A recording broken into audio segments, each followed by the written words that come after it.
Good evening, everyone. I'd like to call this meeting to order. Please join us in the flag salute.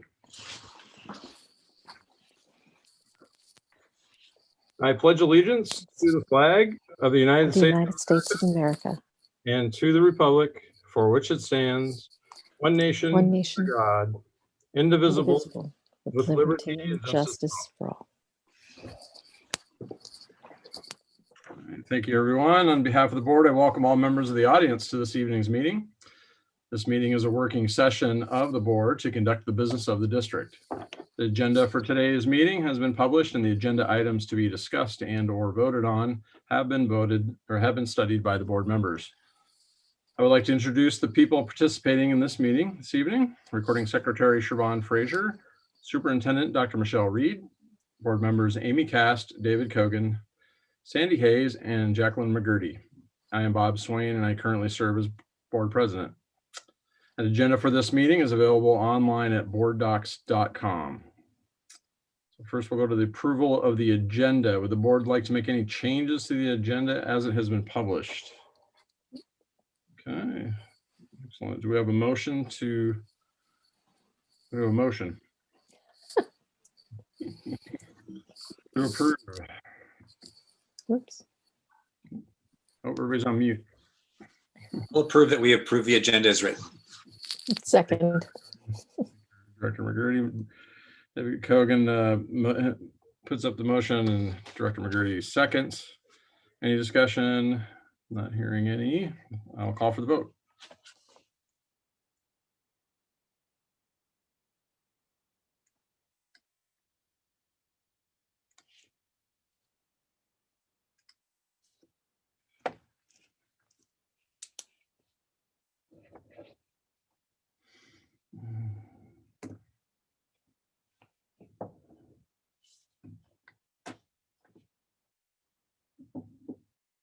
All right, motion carries 5-0. Thank you. All right, we'll move on to the superintendent's report. Dr. Reed. Thank you, President Swain. It's been a really busy few weeks, honestly. I've done quite a number of school visits since last we met. Canyon Park Middle School and Woodmore last week, and Arrowhead and Bothell the prior week. And then we had our board visit at Shelton View. Tomorrow I'll be visiting Ruby Bridges, and Thursday Eastridge, and Friday Kokanee. So I'm having an opportunity, excuse me, to meet with parents and family members before the school day starts, and be in each class virtually, and also have an opportunity to meet with students for brunch club. So it's been a fabulous opportunity to get out in the schools. And want to also mention that we had our student board meeting, our monthly meeting this past week. And Mutu Fabai, who's working with us on refreshing the strategic plan, attended that, and we received quite a bit of feedback that I think will inform our student board and strategic plan work moving forward.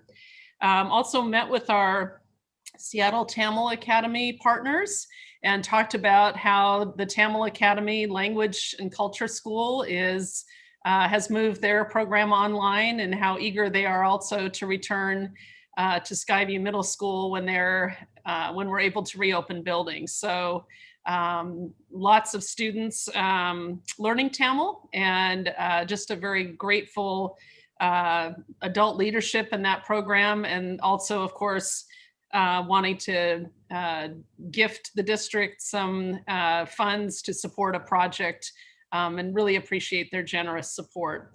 I'll have more information more directly around our North Shore Learns body of work and where we're headed with that during our North Shore Learns report later in the meeting. So thank you, President Swain. Thank you, Dr. Reed. Move on now to association and public comments. I believe we have 4 public comments this evening. To begin, the North Shore School District Board of Directors has set aside a period of up to 60 minutes to receive updates and comments from association leaders and citizens from our community. The board expects all parties addressing the board to present their comments in a way that is civil and respectful. Please speak directly to the board and address matters related to district operations, policies, procedures, and agenda items under consideration by the board. Comments should not make any reference to any employee or representative of the district by name or identifiable reference. There is a complaint process available through the Office of the Superintendent if interested. Washington state law requires that only items on a previously published agenda be discussed at a board meeting. Any new topics brought up during public comment will either receive a later response from a district employee or a board member or be discussed at a future board meeting. So there we go. So to start, Director McGurty, would you like to read our first public comment, please? Of course. Okay, this is a letter from Katerina Strasova, and she writes, Board members of the North Shore School District, I am a parent of 2 children in the NSD school system and a pediatrician. You as board members should hear parent feedback on communication priorities of NSD leadership. I sent an email that provides context for what I have to say next. I think it is important that you hear what my parent acquaintances and I are thinking regarding continued remote learning. I have never been surveyed, although I hear from NSD communications such things are being done. We parents know the following. First bullet, vast majority of school systems which are reporting data are operating on hybrid models, 56%. The next largest block are at full in-person, 29%. We appear to be in the small minority of schools, 15% reporting fully remote. Many of these have worse COVID situations than ours. And she references a COVID school dashboard cited in an NPR article, which is also referenced. Second bullet, it has been shown that school children are not vectors of the infection and therefore generally do not spread the virus. The most comprehensive study to date among more than 200,000 students and 63,000 staff who had returned to school found infections of 0.13% among students and 0.24% among staff. And she also references an article in The Atlantic. Excuse me. Third bullet, medical guidelines have long been clear that children need to be in school from mental and physical health reasons. American Academy of Pediatrics guidelines from January 2021 again urged students to return to school, highlighting, among other aspects, the devastating health impacts on students of long-standing full remote learning. And she references a AAP publication. Fourth bullet, remote learning is no substitute for in-classroom learning. I am sure you are hearing this from teachers.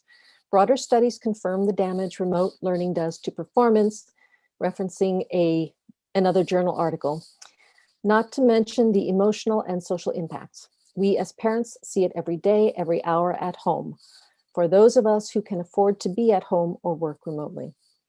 While NSD leadership has been clear that the learning model decision is in their hands, communications provide no clarity on the metrics. On the update page, we are told that you will be, quote, be looking at the number of COVID-19 cases per 100,000 in Kings and Snohomish counties, along with other considerations like staffing, health, available building space, and more, unquote. What is the rate per 100,000 will trigger reopening? Why is that rate correct for school considerations? What metrics do we have on the other decision criteria and how are we doing on them? How will all of these be weighted? These are all questions being posed. We as parents have no idea. Excuse me. We as parents all understand the enormous difficulties of COVID and the hard work you, teachers and staff have invested in building out remote learning and preparing for reopening. That is not doubted. But we see other school systems which do not have the same teacher and staff quality and dedication, the same resources, the same super supportive community, and worse COVID situations manage to get open on at least a hybrid model. At a recent learning session, I heard Director Swain and two of our members discuss a handful of examples of schools which opened and then closed, and also discuss the situation in a tiny European country, Austria. There was no discussion of the many more school systems that have that have opened and stayed open. How have these managed to do what we cannot? Even Austria had their schools open through November and are planning on reopening January 25th. And she references another article. You should know that some of the parents in my circle of acquaintances are worried that the schools will not reopen even by next school year. Those wealthy enough are looking to put their children in private alternatives. Others who would prefer to take this step obviously can't. My children love their schools and teachers and are adamant to stay put despite remote learning. But I, as a parent and a pediatrician, see the costs.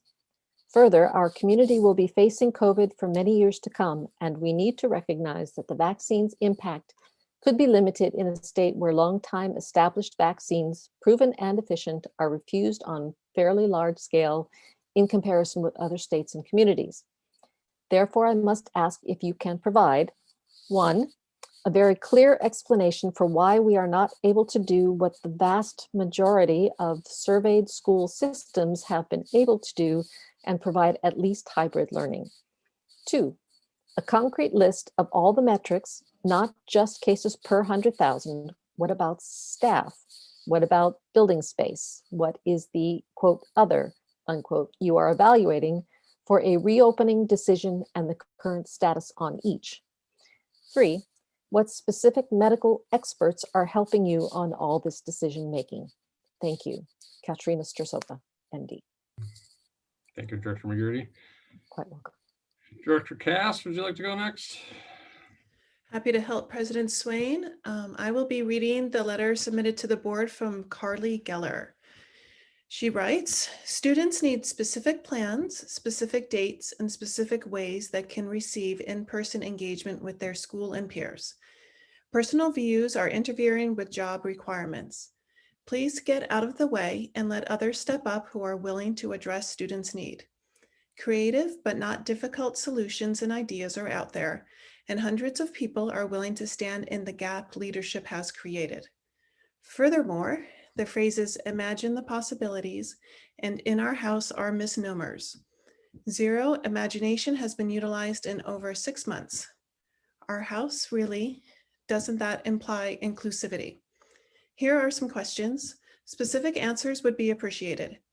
Answers should not include phrases such as "in the coming days," "in the near future," "in several days," or "over the coming weeks." Why does NSD support the lowest number of special education students with in-person student services as compared to neighboring districts? Why aren't sports practices offered to NSD students as they are in every neighboring district? Why do entire schools and facilities sit empty? Why haven't high school students been surveyed in regards to their current situation and personal well-being? Why haven't middle school students been surveyed and asked how they are doing? People have a variety of opinions in regard to COVID concerns, remote learning, and in-person opportunities. All of these reasons should be respected and valued. Why does the district operate from one standpoint? How does that serve the community? Why aren't choices offered? Have you heard of the Go Guardian Beacon alert system? If not, it is worth looking into. The system sends reports of mild to severe suicide risk.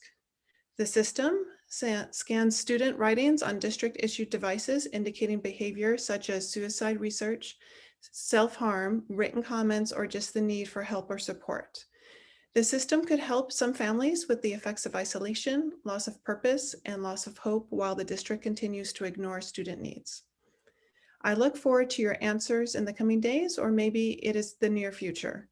Your time is appreciated, and action to bring in-person opportunities to students would be even more appreciated. Thank you. Thank you, Director Cast. Oh, look, how about Director Hayes? So I will be reading an email from Tracy Groby. As I sorted through my thoughts in preparation for writing this letter, I became increasingly sad about the state in which North Shore District finds itself, a district that I myself attended for 12 years, and a district that my son is now in his 12th year of attending. This is not the same district it used to be. The level of division and dissension in North Shore is astounding. The infighting and tension amongst the parents is heartbreaking. The depression of our youth is at crisis levels. The transparency of the district's leaders is non-existent. The connection that students have to their schools is gone. With all those things happening, this does not feel like our house anymore. If things continue down the same path, the damage will be irreparable. Please don't continue operating in the same way that has been done over the last 6 months. It is time for change. The perception is that the district administration is actively stalling and stringing the community along in an effort to keep its enrollment numbers up. By not hosting town halls or running recurring surveys, the perception is that the district does not want to hear from its community. There is a perception that leaders are letting their political views and fears set district policy. Lastly, there is a perception that those providing viewpoints to the superintendent, whether it be the school board members, union leaders, or the parent focus groups, are not comfortable sharing opinions that are divergent from the superintendent's opinions. I'm sure district leaders will read these perceptions and think, oh, that's not true, but let's face it, in the light of receiving information that contains no detailed plans, it is natural for the public to come to its own conclusion on what is going on. That is not okay.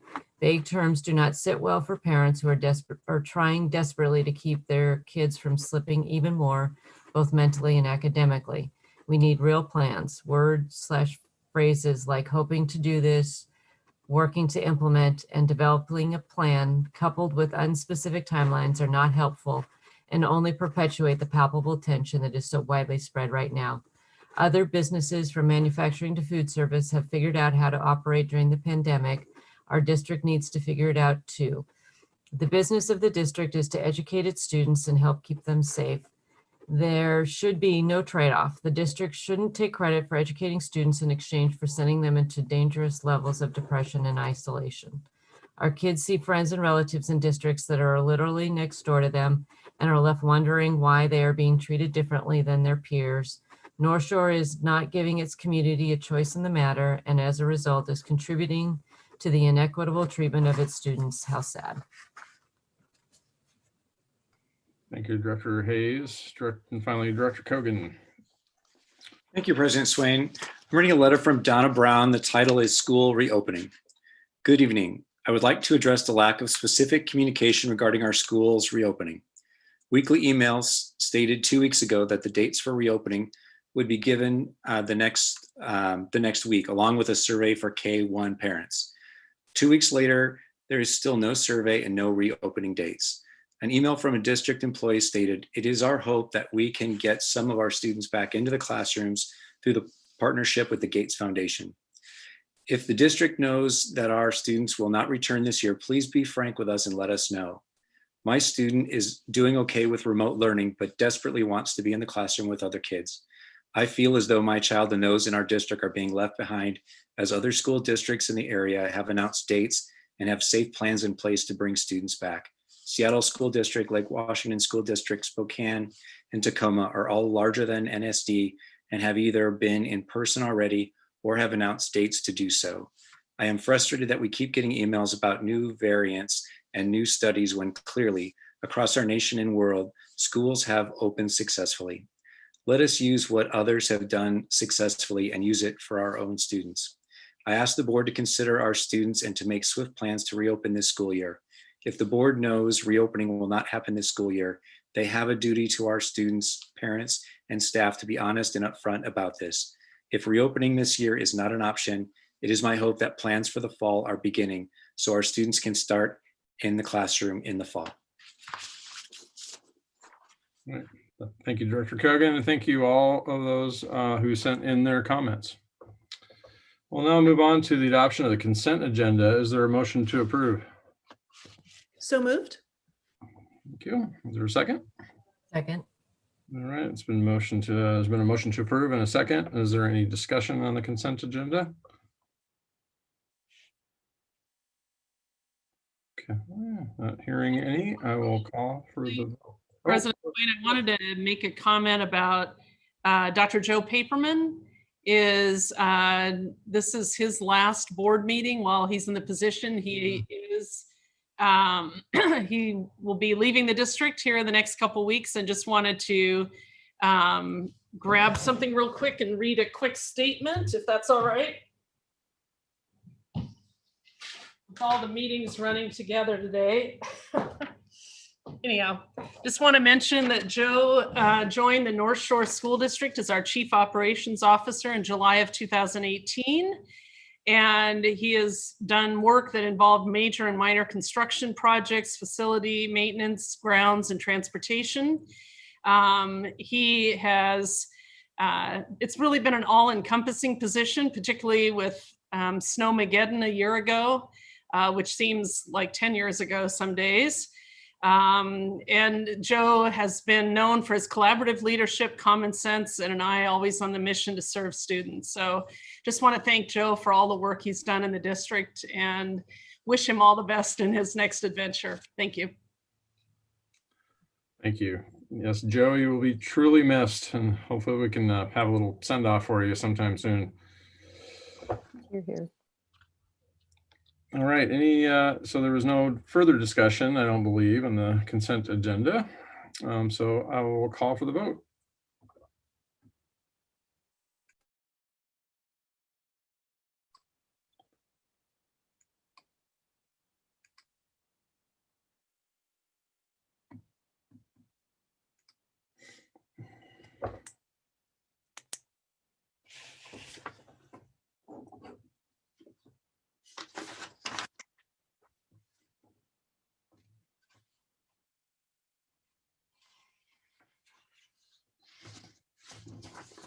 All right, the motion carries 5-0. Thank you. All right, next we will move on to performance reviews. Tonight, our review is of monitoring report for goal number 3, growth for every student, elimination of outcome and achievement gaps. Dr. Reed. Thank you, President Swain. Well, we just spent the last hour and a half on reviewing goal 3, and I know several of you had opportunities to ask questions of our regional assistant superintendents, our curriculum instruction department, and our racial and educational justice department. So we have had a pretty thorough review of all the data, and also noted that the discipline data has been difficult to have as a comparable given the very unique circumstances we're in, as well as there isn't statewide data from last spring to compare because the state canceled the state assessment. I do want to be responsive to other questions or comments. I know there were a few left hanging, and since we had, I think, about 8 minutes between the study session and this meeting, we didn't get a chance to answer those. So I'd be happy to answer those now.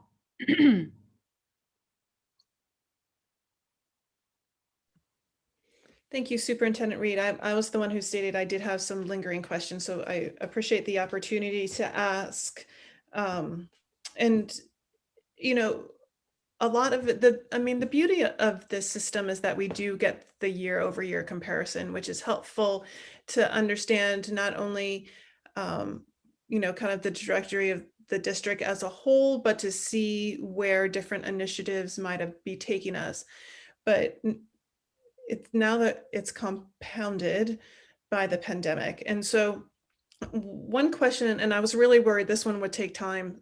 Actually, I think both of my questions are going to take time. So thank you I'm glad we had this opportunity to discuss it. But MTSS, so multi-tiered systems of support, seems like such a large system. It affects, you know, with your tier 1, 2, and 3, it affects how you structure intervention services and programs and classes. It affects how teachers identify when students need help. It seems like it would be a lot to roll out to begin with, and now we're in a pandemic and rolling it out. And so I would love to hear, you know, at the same time, having all those tools could be really helpful as they're doing remote learning, because now we actually have a system that's designed to have us look individually at students in a way that our system really didn't do before. But based on the timing, I really would love to hear your perspective. Obviously, it could be a great tool now. It could be hard to implement remotely. I'll just maybe stop talking and ask for your input on how that's been with the pandemic. Well, multi-tiered systems of support is a framework, right? It's not a program, it's a framework. So ideally, we have a robust tier 1 or core curriculum.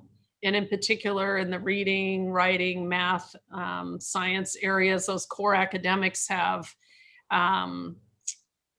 tier 1. If that's robust, that would be roughly 80% of our students would be flourishing with that core. And then tier 2 often is another 10 or 15%, and then the remainder might be in tier 3.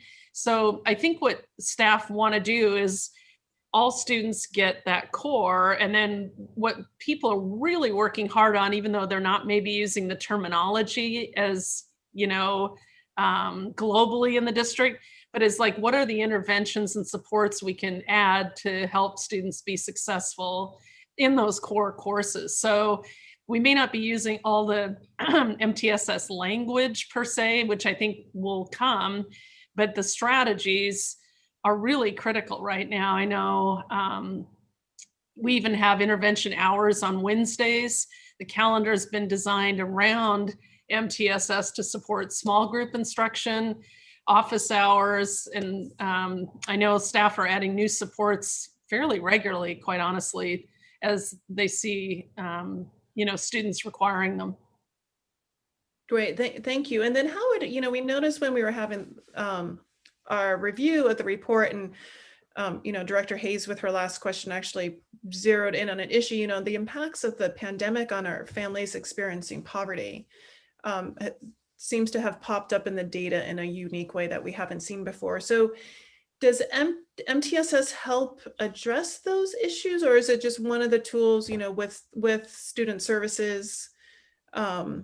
Or is it more an academic? I'm just trying to get, I guess, a deeper understanding of MTSS and to understand exactly what its role is. Is it purely instruction? Does it help when you have, situations where students experience poverty or maybe other circumstances like homelessness? How does it provide tools, or am I misunderstanding? Well, MTSS is a broad framework. And if you think about it as a giant triangle, one half of the triangle is the positive behavior supports. So it's that social emotional half. And the other half is called response to intervention, which is the academic intervention and supports. So when we have a full comprehensive framework in place, which is required by statute next year, which is why we're working through it this year, it will have both the behavioral and emotional side, as well as the academic support side. So they should both be in balance if we're, successful in implementing this. So we want to make sure we're supporting the whole child, which is emotional, behavior, and academic. And that should be for any needs students have, regardless of language or poverty level or whatever the challenge is that a student has. It could also be ability to focus, right? Or ability to stay on task, or there are just infinite possible supports that might be required. Oh, that's very helpful. Thank you. Thank you. And then my other big bucket of questions was around all the mental health supports that have been added. That, that's been a big emphasis in the district the last couple of years. And again, we find ourselves in a situation where I'm really grateful that we had started a couple of years ago so that we would have it there. And so my question is, the list of really pre-K through 12 supports that's been added is definitely admirable.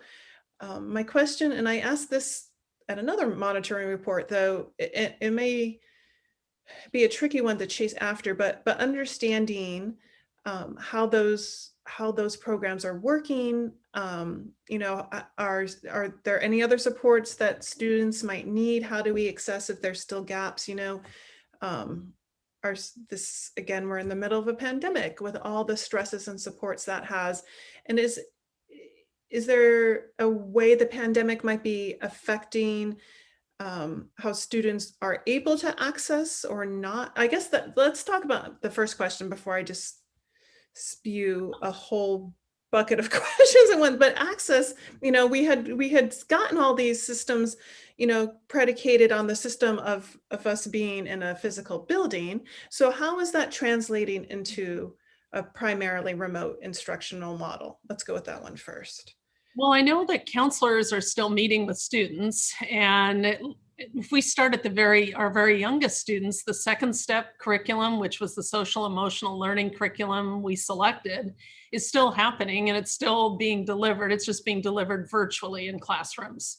I will say that our counselors that we've added at the elementary level have been very active in both visits virtually and in person to families to help them stay connected, to deliver materials, to just a variety of supports that hadn't previously been there for students and families. We did add counseling support at the middle school so that we would bring down that ratio of students to counselors, which has enabled more counselor meetings with students. And of course, our mental health partnership with Evergreen Health has added full-time mental health professionals to each of our high schools. And particularly our student board has talked about the real value in that. And now I think we're going to talk a little bit about how do students access those personnel in a way that feels easier and maybe not as labor to process. So in many ways, some of the students actually, they're maybe even more accessible virtually than they were in person, if that makes sense. So it's just a different kind of conversation format. But and then the University of Washington work that David talked about with our high schools as well, the Forefront grant. We're really, trying to keep those supports, those wraparound supports for all students in the mental health arena. If there still are concerns, we encourage students and families to reach out to school counselors or teachers. And in some cases, students have taken on leadership for mental health. There was a podcast series at Woodinville High School, a newsletter, and video series at Bothell High School, I know. So our students also have taken on some leadership in that. And we just added a new student-led pilot with Providence at Woodinville High School. So we're working through the details of that. So significant amount of mental health support work going on right now. Yeah, absolutely. Absolutely, that is. And this is a much more straightforward question. But so as happens with these monitoring reports, because the purpose of them is to look at the information on a system-wide basis.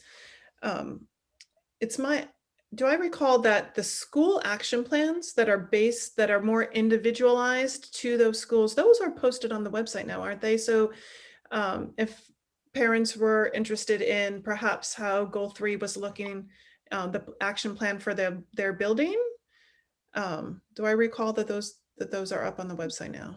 I believe they are. Let me do a double check. I know last year's are up.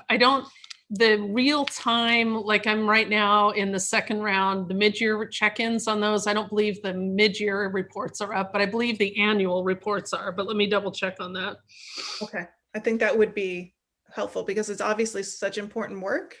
Right. And we have gotten between everyone's work in the district to get these grants, the board has been working on a local basis and statewide to advocate for more funding, so just staying on top of it. If we have, if we need to be more responsive, then we will continue to do so. So those are my data questions. I thank you for the opportunity. Right. Dr. Tracy Malloy just texted and said, yes, they're up on the site because I know she's working on them. And Michael Tolley also texted and reminded me that the Comprehensive Coordinated Early Intervention System grant that we're working on has provided an opportunity to build out the systems of support in 7 schools to inform the entire district. So we're piloting how we're using data in 7 schools with that program. And Melissa Riley is a key player in that work as well. So Michael Tolley and Melissa and Amity and the team are really taking a full-on plunge in 7 schools, and that'll help inform our work moving forward as well. You know, and if we could get it, that was a program I hadn't, perhaps it was in a Friday brief and I didn't pick up on it. I apologize. But if we could get, it sounds like this is a critical implementation. I'd love to hear progress on that. If Michael and team would be so kind to keep that going in the Friday brief, that would be really appreciated. You bet, I'll pass that along. But again, thanks to my colleagues. Those were my questions. Anyone else?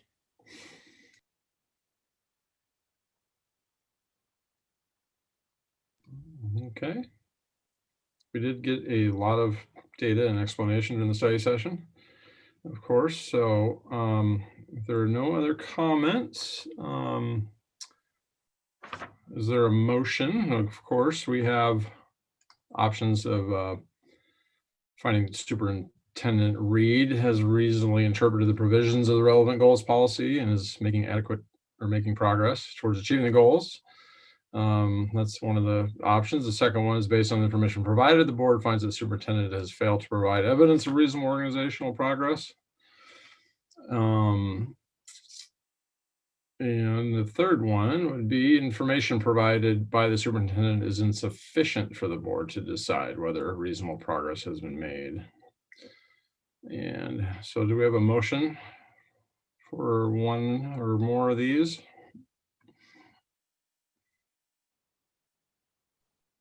President Swain, I'd like to make a motion that the superintendent has reasonably interpreted goal 3 and has provided evidence that we are making reasonable progress towards achieving the goal. All right, thank you, Dr. Kagan. Is there a second? I'll second.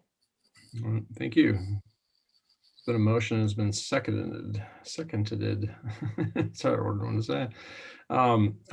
Is there any discussion? Actually, President Swain, this is a core goal for us, and we went through that study session very, very quickly. Perhaps could we have a moment as a board to just share our thoughts on what we heard before we vote? Just I heard some good questions, but this is such a key goal for us. I'd hate for us to fly right through this without pausing for a minute and sharing what each one of us heard or stuck out to them or whatever. Yeah, that's a great idea. That is fine. If we want to, anybody has any comments, thoughts? Yeah, Director Hayes, maybe I can add a comment or two. I really appreciated seeing the data. I had a lot of trepidation about how the data was going to look this year because of online school and how things have changed so much for our students and staff. And was happy to see that across the board, we saw a lot of the metrics improve over last year. And so I think there were a couple things maybe that came out that I'm anxious for follow-up on. One of the call-outs was we saw that there were improvements in numbers of students being more successful. For example, earlier math taking 8th grade algebra or higher, those increased for our students of all populations and subgroups that we monitor, which is great. And then we're going to look at some percentages just to make sure that what we're seeing is everybody's making progress towards the annual goal, which is part of goal 3. But the other secondary part is, are we closing the gap for our students that are further behind? And I think looking at the percentages will help us validate that, yes, they are in fact catching up, because we're glad everybody's doing good, but we really need those that are further behind to make greater progress. So I'm kind of anxious to see that data come back. But all in all, I think the other thing is we did have some different measurement points this year because of the way that some of the testing that we've used in the past is not available. So I think this was kind of a tough year to look at trends. But overall, I felt that the data showed that we're making progress and our students are continuing to do better academically, with respect to goal 3.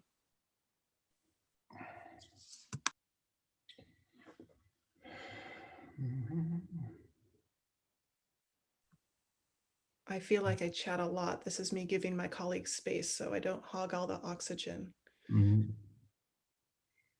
All right. Well, I'll jump in. Thank you, Director Kogan. You touched on a number of points that I've been thinking long and hard about as well. To be perfectly honest, after our discussion, I was wondering if there's a way to delay until we see more of the data and the analysis that we had requested that the staff is going to get back to us. I mean, I recognize how incredibly difficult it has got to be to try to apply any kind of metrics to data from this year versus last year. We're in such a completely different situation, and with completely different testing information. It does seem that there are improvements being made. As Director Kogan mentioned, I think it's also not completely clear that the gap is actually closing. It seems like we're moving ahead, everybody, which is, part of the goal. But we need for the students who are marginalized to be making greater progress. Sorry. So that, and again, in this kind of a situation, being able to make good progress on any kind of goal like that is going to be difficult. And well, I'll stop there for now. That was the largest point I think I wanted to make. There's a lot of really good data. We do need to see a few more pieces, I think, before we have a really full picture of it. Thank you, Director McGurty. Director Hayes. Yes, thank you, President Swain. Yeah, I will echo a lot of what I've heard already from my fellow board members. I really love seeing that continual uptick in students taking algebra in the 8th grade. That's just an amazing work, and so proud that we're able to continue that.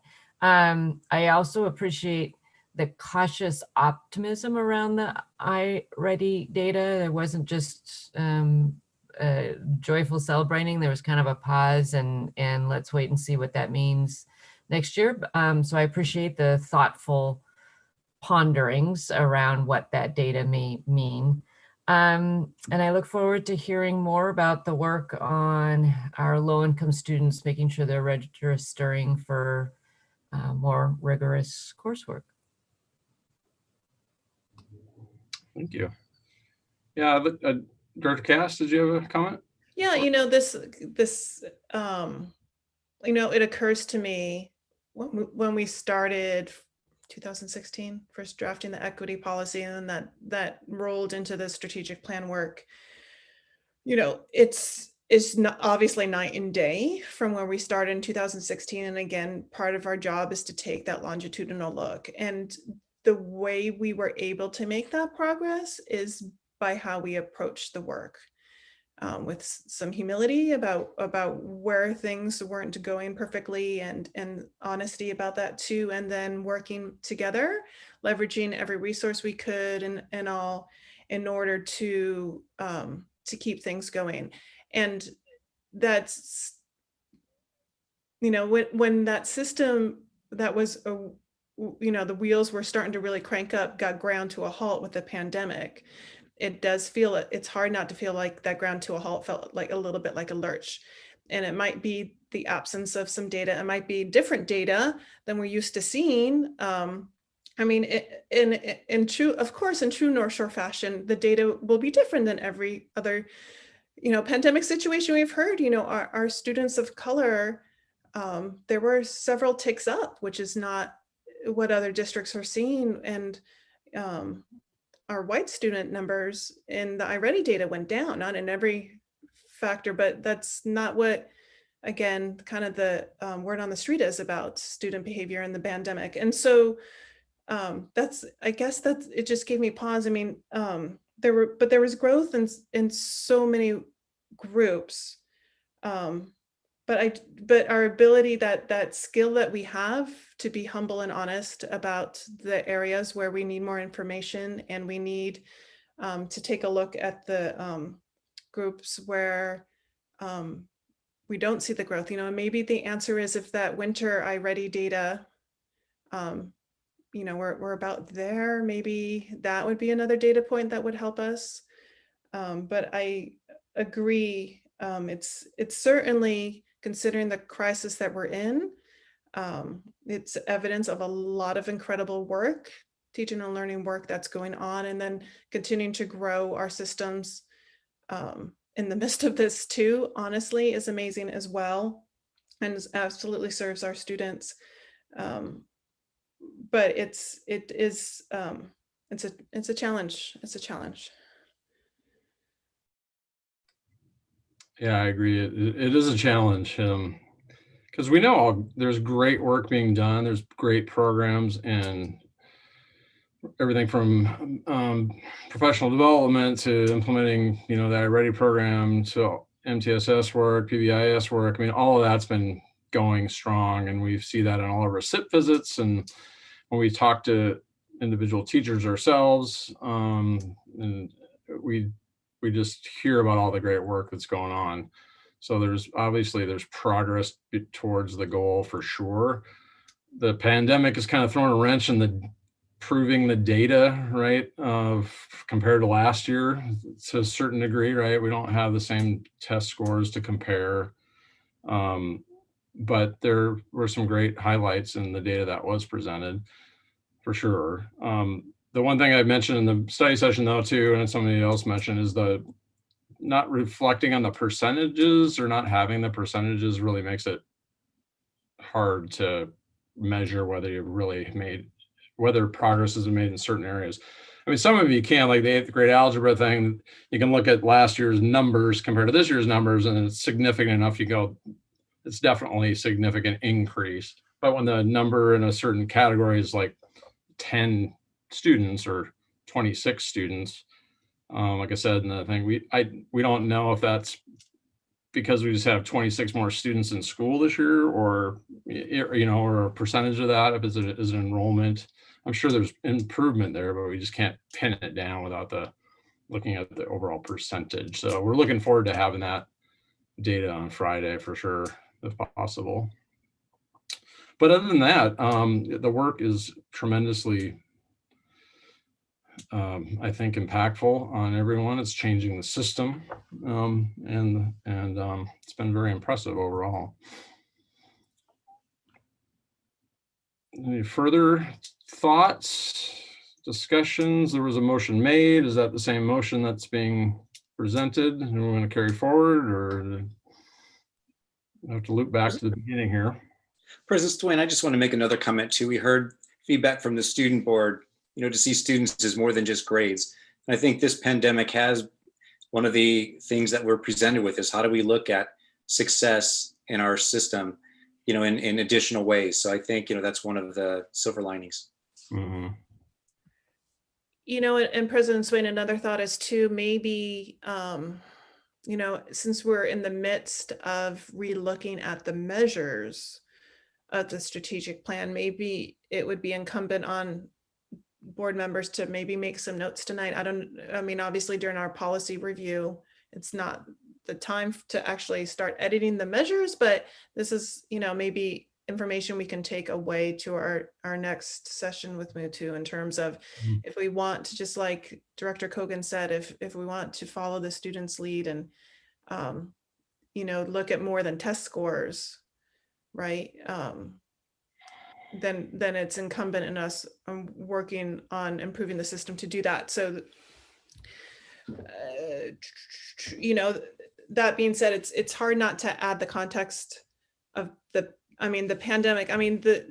There has been growth, right? Not, that's my honesty point, is just saying that there's been a lot of growth, and there's areas where there hasn't been growth, and there's areas that might indicate sliding back, and we address those like we always do. And so it's important to take the fact that, you know, we're in the midst of the pandemic, obviously. I don't think anyone has forgotten that. But I just want to make sure I'm very clear in where my thinking is, because it's been 6 hours like the rest of you guys. Yeah, I think one of the blessings we've talked about before of I wouldn't say the pandemic is a blessing, but the change in the overall environment is that we are forced to be creative and looking at different ways of assessing student progress and growth. And the iReady program is one of them. And I think it's forcing us to just, look at all kinds of things that we can measure, because this is a tough one to measure, right? It's tough to measure every student, and it's tough to measure the elimination is a big word, right? That's a big mountain to climb. But we're making progress towards it. But I'm excited to see more iReady scores, but then I'm also, no one's excited about SBAC scores, right? But I'm assuming we're going to be forced to use them again next year, but it'll be interesting. We'll have a bunch of different data points to kind of look at and analyze to see, which ones are more accurate or cover things that one doesn't. So that would be very exciting. I think we do owe it to ourselves and the public too to just revisit. We'll have a study session or some kind of a presentation to look at the iReady scores in the winter, and then at the end of the year, since we're in this odd environment, to see how those numbers look as time goes on. Yeah, perhaps I'm sorry, Director Mercury. Yeah, I was just going to follow up on what President Swain is. Perhaps that's what we do here. We place a new business item for a follow-up study session to get the data points, the percentages that we asked for, maybe just a little bit more context around discipline data, a little bit more context in terms of how the mental health programs, how they're working, if they need to be adapted for the pandemic. It's good to know students are accessing them, but it seems like they need a little bit more direct access. And also, the students that aren't showing growth, students and families experiencing poverty, special education students. Mm-hmm. We're trying to suss out more 504. So that would keep us busy during a study session. I was just going to follow up. Thank you, President Swain and Director Cast, for reading my mind again. I think that is a terrific idea. I mean, given the number of questions that we had and some of the data that is yet to come, a follow-up session to discuss winter data and perhaps even the follow-up data that we receive later this week, I think would be useful.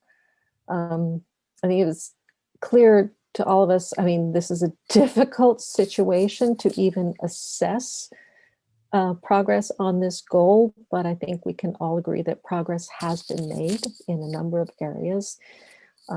As with so many things, it's slow going, but we're moving forward. And I was really impressed with the amount of work and the kinds of programs and activities that have been put in place and what the staff is doing to identify where the work still needs to be done and address it to get us further down the road.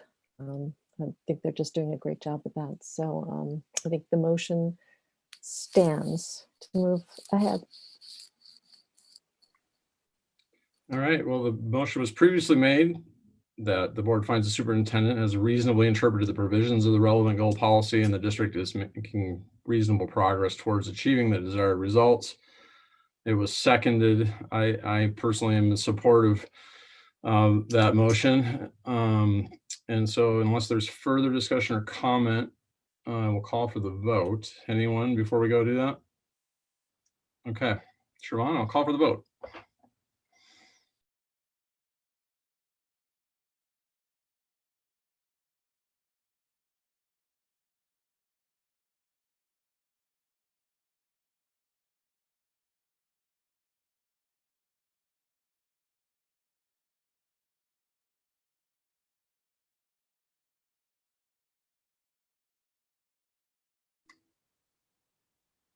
All right, the motion carries 5-0. Thank you. I saw Dr. Reed writing lots of notes there, so we'll have more to talk about another time. Dr. Reed, did you have any final comments? No, I want to make sure, and I'll send a list of notes that I think I captured. And then I agree, it would be very helpful, I think, to circle back and go through all the data points with a little more detail. So we'll make sure we get that on the calendar very shortly. So thank you. Thank you, Dr. Reed. Excellent work. Appreciate it. You and your staff are doing great things. Next is policy reviews. Of course, we're following up with a review of goal 3. Does anyone at this time have any particular changes or additional thoughts, edits? Okay, I think it's been a long day. If you think of something after the meeting, we can bring that up at another time or send some notes for us to discuss later. All right, we're now moving on to our discussion section and North Shore Innovates, North Shore Learns. Dr. Reed. Thank you, President Swain. So number of reports. The senior committee that Heather Miller is going to be chairing, I believe, is getting underway in the first week of February, is my understanding. So not this week, but next week. Is next week the first week of February? Let me think, what is today? The 25th? Yes. So I believe their first meeting's next week. My understanding is that all 4 assistant superintendents will be on that committee, as well as administrative representation from each of the high schools who have seniors, and it's staff members, a student and parent from each high school as well. And they'll be providing a regular update both to me, and then I'll in turn provide a regular update at board meetings on the progress of their discussions and their planning forward. We wanted to get an early start on that committee as they're going to mull over possibilities for graduation at the end of the year and other traditional senior activities or events or traditions that they want to work together at each high school. I also know that there are a variety of ideas out there for things for high school students and particularly seniors, and would encourage folks with ideas also to check in with their high school principal. And high school principals are working with their own leadership teams to think about unique activities at their site, and we'll be working with regional assistant superintendents that are connected to their region. In speaking with Dugan Harmon this morning, the outdoor small group conditioning is planned to begin hopefully next week. I know they're doing training for coaches Wednesday evening, it's planned. And again, that's an outdoor activity, and we'll be looking at some type of testing protocol along with that activity.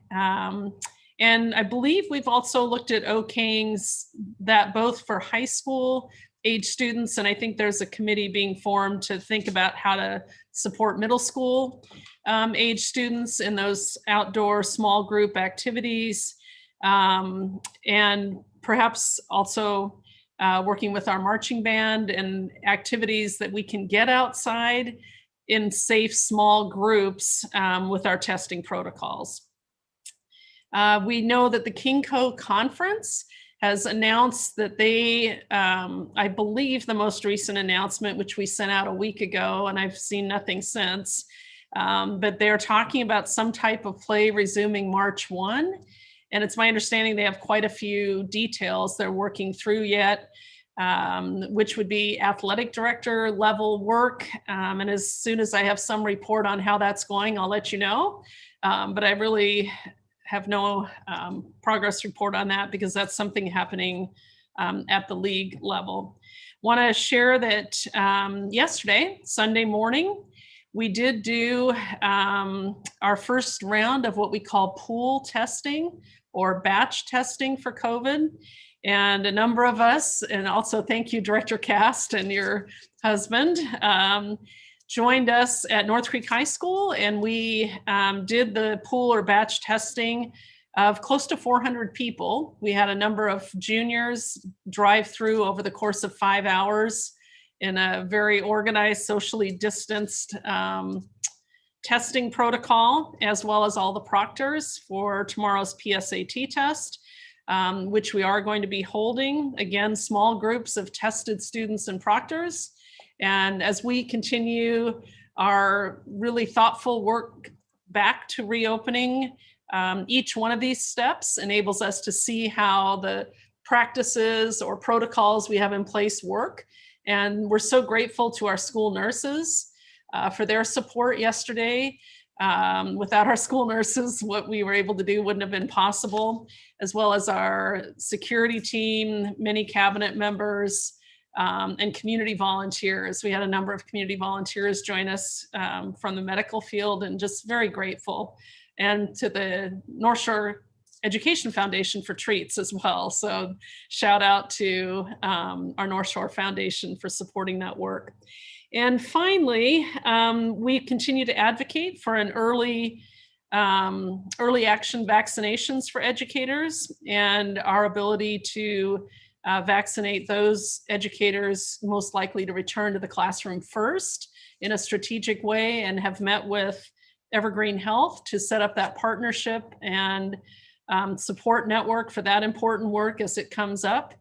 And then this morning, I believe, we did get the kindergarten and first grade parent surveys were sent out, and also kindergarten and first grade staff are being surveyed just in terms of kind of their opinions as well. And at the end of the day, we hope to get data back from all sources that help inform our plan moving forward.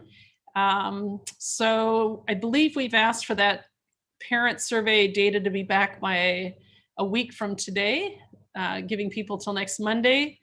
And we'll be able to move on that information as well. So a lot on the North Shore Learns front. We did end first semester last week, and today was a grading day. So tomorrow starts second semester. And we did make some accommodations for grading for secondary credit-bearing courses, which we felt was really supportive of our students and their ability to make choices. So that's the report. Be happy to share any questions, comments, or topics about anything I've discussed. Thank you, Dr. Reed. Thank you, Dr. Reed. It was a busy 2 weeks since we last met. A lot happening.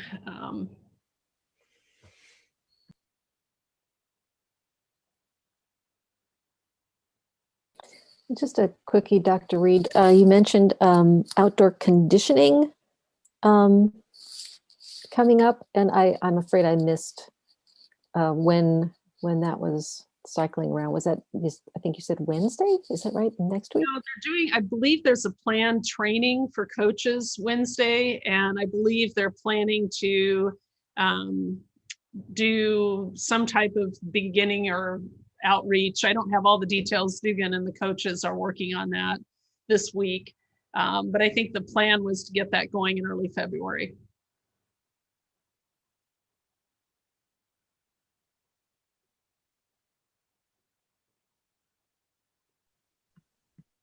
Anyone else? All right, thank you, Dr. Reed. We really appreciate it.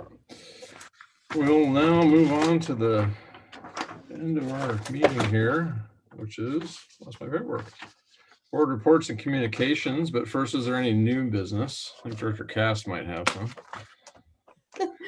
I think you mentioned it earlier. I really try not to chat so much, but I just have, in the end, I have one, because we already talked about the other one, having a follow-up study session to keep talking about goal 3. And the other item I think we ran out of time for was capital projects today. So I think there was supposed to be an item on the agenda where the board could just give some high-level feedback and thoughts before work began. And so if if that would be something to tack on to a study session. We've gotten all the updates in terms of all the studies and all being done, but it might be time for us to reflect back and then give the team our thoughts. Not a bad idea. Yeah, we did kind of run a little bit short on time. It's probably something we should schedule in the next couple months, I suppose, right? Before, well, I'll get with Dr. Reed. We'll look over the schedule and see what we can work out. Thank you. That was my only one. All right, thank you. Anyone else? Any other new business? Okay. All right, we'll move on to board reports. And up first, David Kogan. Director Kogan. Thank you, President Swain. On Tuesday, January 19th, I was able to join a remote Shelton View SAP visit. I'd like to thank Principal Santos for the great presentation. It was really lovely to be virtually in classrooms once again. On Thursday, the 21st, I attended the PTSA North Shore Council meeting, and I'd like to share an update and a thank you. The North Shore Council PTSA voted to purchase at least two Stop the Bleed kits for every school building in North Shore School District out of their budget. So I wanted to thank them for their support and generosity. And a special thanks out to Robin McKenzie, Tracy Chokovich, and EPREP TOSA Clark Combs for all their work to support these safety stations at our schools and facilities. Thank you. Thank you, Director Kogan. Director Hayes. Thank you, President Swain. Yes, like Director Kogan, I started my new liaison assignment and attended the foundation meeting on January 14th. They are partnering with the PTSA at the middle school level to put on a virtual career day. So that'll be happening in a couple months here, and really excited. Kind of a fun platform and just a new way of doing it, but making sure that all of our middle schools will be able to participate in that event this year. They're working on the spring event. It will be virtual, so more to come on that one. And to Dr. Reed's point about advocating to move our staff earlier in the vaccine line, I have been working with our legislators, had a phone call. Let me back up. The governor has moved all staff up into one category instead of dividing by labor or by age of the staff. The way was, and working with them to, if there needs to be a prioritization amongst the staff due to limited availability, that perhaps it be focused on the age of the student that the staff member works with rather than the age of the staff member, so that we can get our K through 2 students back in. I also testified on a right to repair bill, which is it's kind of a nationwide movement that will allow us to repair our devices instead of having to take them into the provider. And so it's an equity issue because it reduces the costs. The entity that's helping to do this work thinks it could save families as much as $350 a year in repair costs. It also is excellent to our work around conservation and environment here in North Shore. Dramatically reduces devices in our landfills because we can repair them. It's supported by the farming community. It would allow them to repair their farming equipment. Anyway, I have a lot of passion on this. So testified on behalf of WASDA for that one. And then tomorrow morning, I am testifying on a lead in water bill, not advocating for it, but against it. I mean, I'm advocating for the bill, but the bill is not promoting lead in water, is promoting the reduction of lead in water. Excellent. You've been busy. Thank you, Director Hayes. Director McGurty. Yes, thank you, President Swain. Let's see, on Thursdays, January 14th and 19th, I attended the WASDA networking calls as usual, where we received updates on the legislative session, as Director Hayes just commented on. Also on Thursday, the 14th, I listened in on the first Snohomish County Redistricting Commission meeting. It really isn't anything relevant to schools, at least not yet. As I found out, this was basically an introduction to the people and the process. And I'll be listening in on other Snohomish County meetings. Hopefully something a little more relevant will come up. Tuesday, January 19th, I joined Director Kogan in our SIP visit to Shelton View, where we learned all about the sharks and their really, I felt remarkable online experiences. We heard all about, checking in at the beginning and the middle and the end of the school day and the progress that the kids are making. So it was inspiring.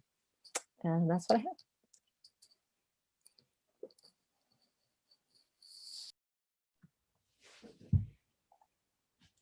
All right, and for my report, President Swain, I also was pleased to participate in the statewide WASDA COVID networking calls on the 14th and 21st, and on the 15th and 22nd with President Swain. We continued to participate in the Eastside King County School District. We really need a better name for that group. A group of 5 school districts that have been meeting since June, to keep each other informed and work together. Also was very happy to provide data entry support yesterday for our district's first COVID batch testing, and it was a nice little unique one-day event supporting the PSAT. It was a great little test, and you could see how the process just got smoother and smoother as the morning went on. Thank you to our incredible nursing staff and our facilities staff as well. There were people standing out in the rain, including Superintendent Reed, directing traffic for 5 hours. It was not a pleasant weather morning, I have to say, and everyone stuck with it and helped several hundred students get through and learned a ton in the process. It was great. And for a quick ledge report, we've had a long day. Basically, more education bills have dropped. We have about 60. I wonder how many are going to make it through committee, because they weren't supposed to drop so many bills. One of which is on our district's legislative priorities, which is a simple majority bill. But last I peeked, I think I looked at the House, the House version. It's still in committee. Hopefully that'll get some traction. And then there's a transportation funding fix that looks like it's making some good headway. They actually have even, have a substitute bill, like they're working on it. It's really, so that is moving, and that's really good news. So we'll continue to keep an eye on that. And otherwise, that's my report. Thank you. Thank you, Director Cast. I'll keep mine short. Just as Director Cast mentioned, and everyone else, we're typically on the statewide WASDA calls and networking, getting updates on what's going on out there. And then the Friday morning Eastside directors, I don't know what we want to call it. Yeah, we need a name for that, Director Cast. Group, sharing group. So that is it for this evening. Thank you everyone for all your time and thoughts and considerations and hard work. And we will see you next time. I call this meeting adjourned. Thank you. Bye.